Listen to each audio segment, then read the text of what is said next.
या हाय।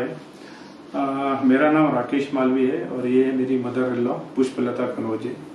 एक्चुअली मेरी mother in law को ये प्रॉब्लम था कि वो जब खाना खाती थी तो थोड़ा सा उनको खाना अंदर जाता नहीं था और थोड़ा अटक अटक के जाता था। तो उसके बाद वो पानी पीती थी तो पानी भी थोड़ा अटकता था और रात में उनको उनके नोज से थोड़ा पानी बाहर आता था। तो हमें पहले ऐसा लगा कि एसिडिटी का प्रॉब्लम है और हमने हमारे फिजिशियन को दिखाया तो उन्होंने भी बोला कि एसिडिटी के कारण हो रहा, तो उनकी ट्रीटमेंट ली लेकिन उससे वो क्योर नहीं हुआ। तो फिर हमने ईएनटी स्पेशलिस्ट को दिखाया तो ईएनटी वालों ने बोला कि इनका एंडोस्कोपी करना पड़ेगा। एंडोस्कोपी करने के बाद में वहाँ से जो रिपोर्ट आया तो उसमें उनको कुछ डाउट आया तो उन्होंने बोला कि आप गैस्ट्रोलॉजिस्ट को दिखाओ।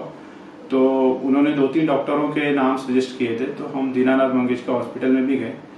तो वहाँ पे भी हमें यानी उस टाइप का ट्रीटमेंट यानी उन्होंने भी ये बताया कि ये चीज़ है लेकिन इसको थोड़ा टाइम लगेगा।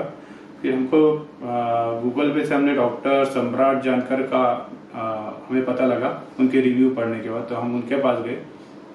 उन्होंने मोनोमेट्री टेस्ट करवाया तो उसमें पता लगा कि इनको एक्लेशिया कार्डिया का इशू है और डॉक्टर जानकर ने इतने अच्छे से ट्रीट किया कि उन्होंने सब हमको डिटेल में समझाया कि ये ऐसे होता है, क्यों होता है और इसकी आगे की ट्रीटमेंट की प्रोसेस क्या होगी।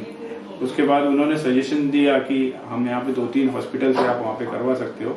तो उन्होंने सिम्बोसिस हॉस्पिटल बताया तो हम सिम्बोसिस हॉस्पिटल में आए। तो सिम्बोसिस हॉस्पिटल में हम लोग जैसे आए तो हमारा जो एक्सपीरियंस है वो बहुत ही अच्छा रहा।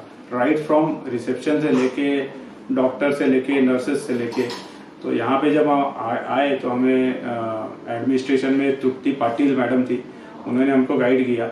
फिर डॉक्टर ज्ञानेश्वर थे, उसके बाद उन्होंने हमें सारी प्रोसेस बताई और प्रोसेस होने के बाद उन्होंने डॉक्टर जानकर भी आए, उन्होंने बताया कि अपने को लेप्रोस्कोपी सर्जरी करना पड़ेगा जिसमें पेन बहुत कम होता है। तो हम उसके लिए फिर रेडी हुए। फिर उन्होंने डॉक्टर ने उसको हमें टाइम दिया, उसके हिसाब से हमने इनकी सर्जरी की और सर्जरी के बाद अभी हमारी मदर इन लॉ बहुत अच्छा फील कर रही है। तो यानी अभी ऐसा कोई इशू आया नहीं, तो सारी सर्जरी वेल एंड गुड हो गई। और मेजर ये था कि जो सिम्बोसिस का जो स्टाफ है, जो नर्सेज है, एडमिनिस्ट्रेशन है, डॉक्टर, ये बहुत ही फ्रेंडली है। यानी इन्होंने हमें बिल्कुल महसूस नहीं होने दिया कि यानी हम यहाँ पे पेशेंट है। They treat us like a family. So I am very thankful to Symbiosis hospital and research centre कि इन्होंने हमें यहाँ पे अच्छी सर्विस दी। तो उसके लिए मेरे तरफ से उनको थैंक यू एंड थैंक्स।